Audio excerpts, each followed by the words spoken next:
Falaremos um pouquinho na matéria de oncologia sobre as patologias do sangue e do sistema linfático, né? Iremos falar sobre LLA, né? Que seria nada mais do que a leucemia linfócica aguda, né? Trabalhando um pouquinho com esse tema, são tipos de câncer que faz as células da medula não conseguir chegar até a sua fase adulta. Ela tem uma transformação nesses aspectos, tá? A identificação que a gente consegue realizar dessas células através da medula ou até mesmo na corrente sanguínea, tá? O que a gente pode dizer? Que a proliferação maligna dos linfócitos dá em mais ou menos de 70 a 90%, aonde esses casos são passíveis de uma cura total. Então, a gente tem até uma porcentagem significativa a respeito de uma cura, né? Um outro fator é que ela acontece quando as células troncos, que são responsáveis por dar a origem aos componentes do sangue, né, acabam sofrendo algum tipo de alteração. Nessas imagens vocês conseguem avaliar tanto os glóbulos vermelhos como os glóbulos brancos num paciente normal e a alteração que ela tem num paciente com leucemia. Olha a diferença que os glóbulos brancos acabam apresentando para a gente, né? Então, ele tem toda uma alteração, ela sofre várias alterações nesse aspecto. E lembrando que nos fatores de risco, nós temos o quê? São pacientes que têm alguma predisposição genética e até mesmo em alguns casos, pacientes com síndrome de Down, eles têm uma probabilidade de vir a ter LLA, tá? Os sinais e sintomas que a gente vai ter.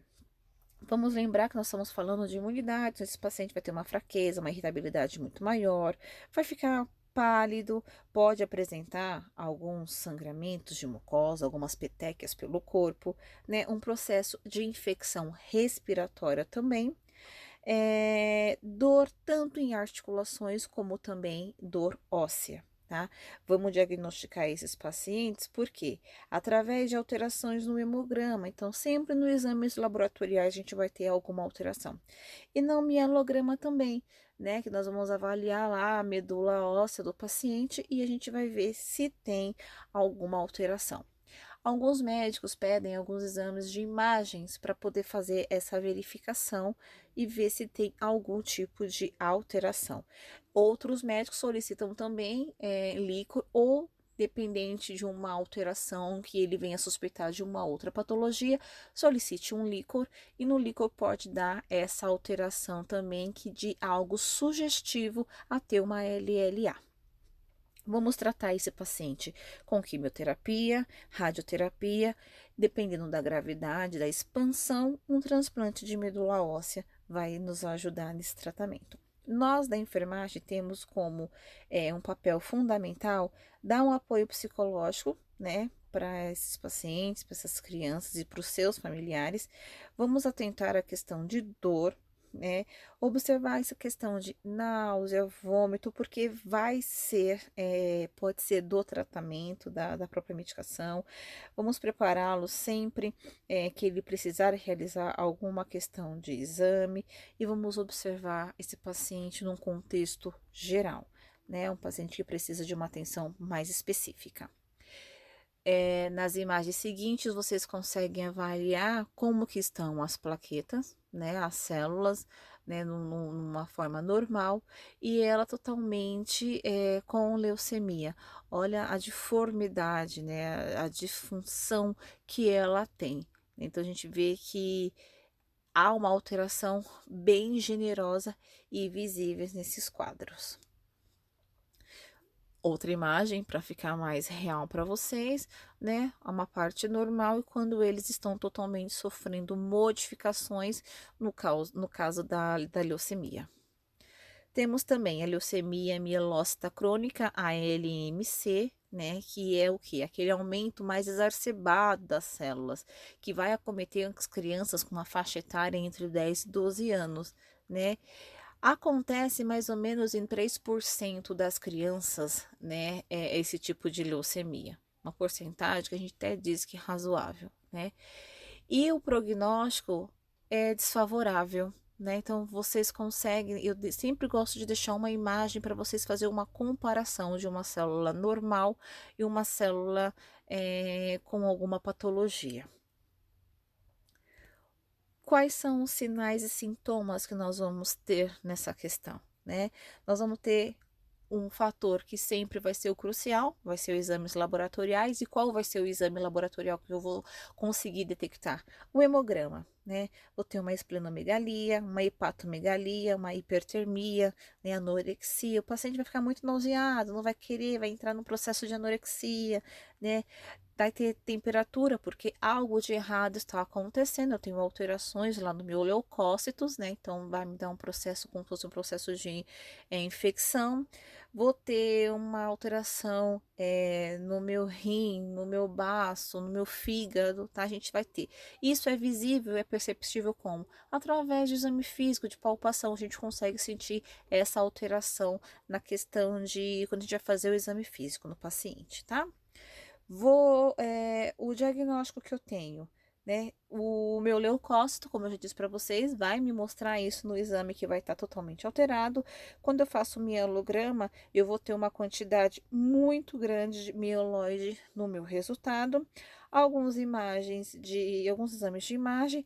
Como eu falei para vocês, faço avaliação clínica de palpação, eu também vou conseguir diagnosticar isso através de alguns exames clínicos que eu venho a apresentar.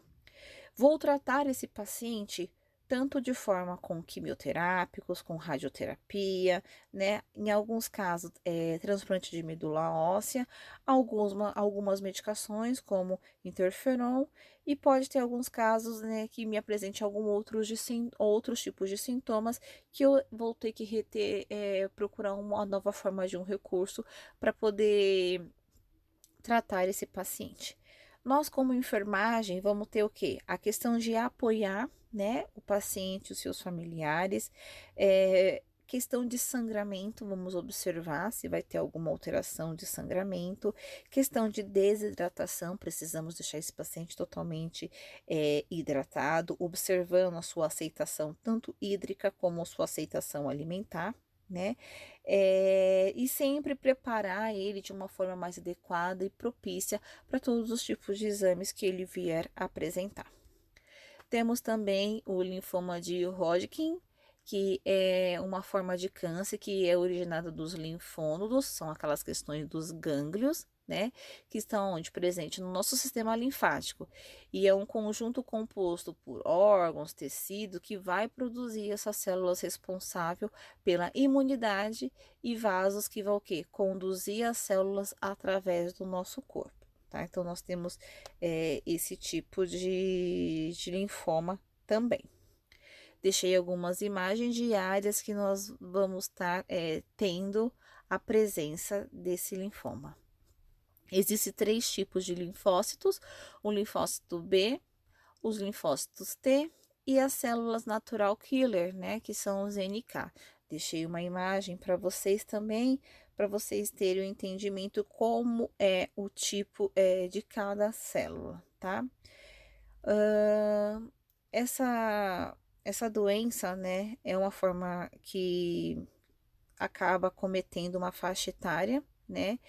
É mais comum na faixa etária adulta jovem, em torno de 15 e 40 anos, mas tem uma frequência muito maior com aquelas pessoas entre 25 e 30 anos de idade, tá? O que vai acontecer? Todos os órgãos dos tecidos que compõem esse sistema, né? Exemplos dele, nós temos o baço, as amígdalas, as medulas ósseas, né? Então, a questão do líquido, ele vai o quê? Acaba contendo algumas proteínas, né? E aí, esses gânglios são encontrados nessas partes do corpo, principalmente onde a gente acha muito nódulos. No pescoço, na questão da axila, né? Algumas pessoas têm nódulos na virilha também, outras no tórax e no abdômen. Então, são áreas que a gente vai ter uma proporção maior. Lembrando que o que a gente pode dizer? Que cada uma dessas células, né, ela tem uma função específica, tanto a célula B, a célula T e a NK, elas têm uma função específica para quê? Para combater, né, qualquer tipo de infecção, né, E tem uma importância também em questão de combater o câncer. Então, elas vão se juntar, elas vão se unir. A célula B, ela tem o propósito de quê? Produzir anticorpos que se ligam na superfície, né? Como aquelas bactérias, né? Que são atraídas por células do sistema imunológico, tá bom? As células T, ela tem o quê? A questão de proteger o organismo contra vírus, fungos e algumas bactérias, né? Então, ela vai o quê? Agir naquele propósito ali da célula B. E as células NK, ela tem como alvo, né, as células tumorais, né? E faz o quê? Ela acaba fazendo a proteção contra qualquer agentes que exista de agentes infecciosos. Então, eles estão sempre trabalhando em conjunto, tá? Quais são os fatores de risco que nós vamos ter? Né, nesse caso, pessoas com sistema imunológico totalmente comprometido, né, com consequência de algumas doenças genéticas ou até mesmo hereditária. Nós temos aqueles pacientes com infecção pelo próprio HIV, né, que eles ficam totalmente mais debilitados. Temos também aquelas pessoas que fazem uso de drogas imunossupressoras, né, que ficam muito mais fragilizados. Então, é um cuidado a mais que nós temos que ter e eles acabam entrando nos fatores de risco, né? São pessoas que têm uma probabilidade maior de vir a ter. Vou observar quais são os sinais característicos para que esse paciente tenha essa alteração. Febre, fadiga, alguns pacientes podem apresentar a questão de sudorese noturna, até mesmo a perda de pelos. E alguns prurido pelo corpo, umas bolinhas pelo corpo mais grosseiras, mais irritantes, tá? Lembrando que essa patologia, essa doença de Hodgkin, ela pode surgir em qualquer parte do corpo, né? E os sintomas dela, a gente tem que avaliar também em qual área ela foi atingida, né? Porque ela vai ter uma diferenciação dependendo da área que ela atingiu, tá? É, Vou fazer o diagnóstico, como que eu faço esse diagnóstico? Através de vários tipos de exames, tá? Eu não tenho exames específicos, a gente vai fazer vários tipos de exames. Em alguns casos, a biópsia, ela é obrigatória, tá? Para poder conseguir me dar um parecer e um diagnóstico concreto da doença de Hodgkin, né? Durante todo o procedimento, o que que vai acontecer? Vai ser retirado uma amostra para análise, né? E aí eles vão ver o quê? Se há um aumento das glândulas linfáticas, tá? E aí nós temos dois tipos, né, de biópsia para ser realizada: a biópsia excisional ou a incisional e a biópsia de medula óssea. E aí qual vai ser o nosso diferencial nisso? A biópsia excisional, né, é aquela que o médico, através de uma incisão na pele, ele vai fazer o quê? A remoção desses gânglios. Se for a remoção dos gânglios inteiros, eu chamo de excisional. Se for apenas uma parte pequena, eu chamo de incisional, tá? Esse é o diferencial. E a biópsia de medula óssea, a gente vai fazer o quê? Uma retirada de uma parte lá do fragmento, né? E através disso, a gente vai ter o diagnóstico se é uma doença de Hodgkin ou não. Então, a gente vai através de uma agulhazinha, a gente tira um fragmentozinho e vê se como que tá essa doença, que forma que ela tá, se ela se estendeu ou não, tá? Então, a gente vai avaliar a questão também dos graus dessa doença. Vamos através também de estudos citogenéticos, que vai fazer o quê? Vai determinar a alteração dos cromossomos nas células, a gente vai avaliar isso. Sobre imunohistoquímica, na qual os anticorpos são usados para distinguir entre vários tipos, quais são as células cancerígenas que eu vou ter. O estudo de genética molecular, que são testes que eu vou avaliar o quê? Tanto o DNA como o RNA desse paciente, né? Para ver se ele vai me mostrar algum traço específico de alguma célula cancerígena. Então, são exames que vai me dar uma posição, um posicionamento de como que está esse andamento. Lembrando que nós temos, na questão de dizer, nós temos alguns tipos, né, de câncer, para saber o estágio que eles estão. Então, através disso, a gente vai avaliar. Temos também a questão de classificação e estadiamento, né? A gente faz o quê? Vamos determinar que tipo que é a classificação, vamos classificar em que tipo de câncer ele tá determinado. E qual é esse estágio? Ele está avançado? Né? Se estiver avançado, a gente vai realizar uma pesquisa, vai avaliar o local, como está a intensidade, né? Para a gente ter um propósito de como trabalhar e qual vai ser a melhor forma de tratamento desse paciente. E a classificação, né, a gente utiliza para quê? Para ver como que está o desenvolvimento, né? E nos outros países a gente vê eles avaliando de várias formas. Então a gente vai observar quais são a característica, né, dessas células, para a gente avaliar qual é o tipo de prognóstico que nós vamos dar para o nosso paciente.